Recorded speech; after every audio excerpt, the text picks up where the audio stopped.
A second sports story tonight, but of a different nature. Major League Baseball is at its halfway point for the season, marked by the annual All-Star Game last night. Even as players are smashing a record pace of home runs this season, John Yang looks at lingering questions around the league about other line drive hits that injure fans. In addition to the White Sox, the Washington Nationals are in the process of extending protective netting.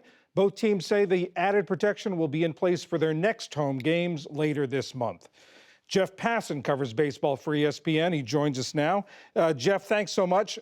This incident in Houston in May, I mean, this is not a new phenomenon.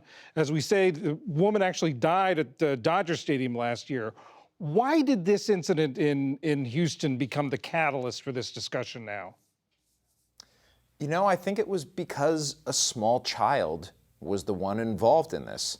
I was down on the field that day. I was about 25 feet away from Albert Almora when he hit that ball. And you could see almost instantaneously, he saw it going for the girl, and it's like his eyes lasered in on her. And when he saw it hit her, he was crestfallen, he was heartbroken. The whole stadium went silent. And right after the game that day, Kris Bryant, Chicago Cubs star, says to me, we need netting around the whole stadium. Albert Almora follows by saying that. Kyle Schwarber, the entire Chicago Cubs team is saying, this is a problem. We don't want to be the people causing these sorts of injuries. And it's significant, I think, that you say the Washington Nationals are doing it, and the Chicago White Sox. Chicago Cubs haven't done it yet.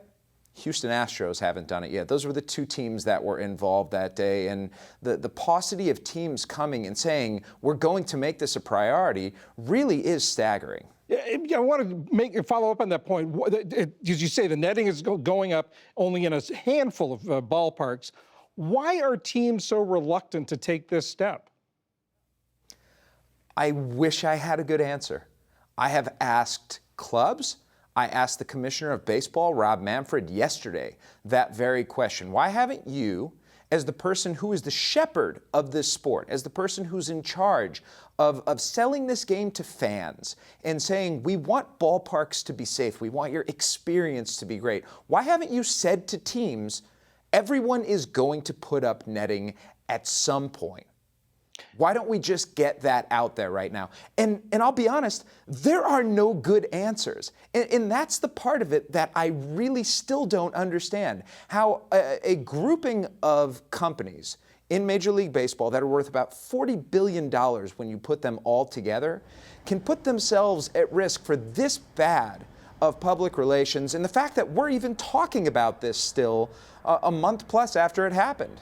Manfred in the piece talked about fan resistance, but the most expensive seats in most ballparks are behind the plate, which are covered by netting, and the NHL has now had netting up behind the goals since the 2002-2003 season, and it's had no effect. What do you make of that?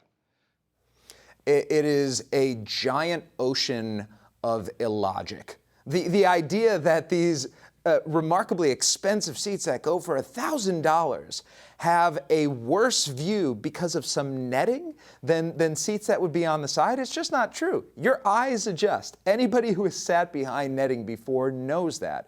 What it is there are a few people out there still who want to catch foul balls.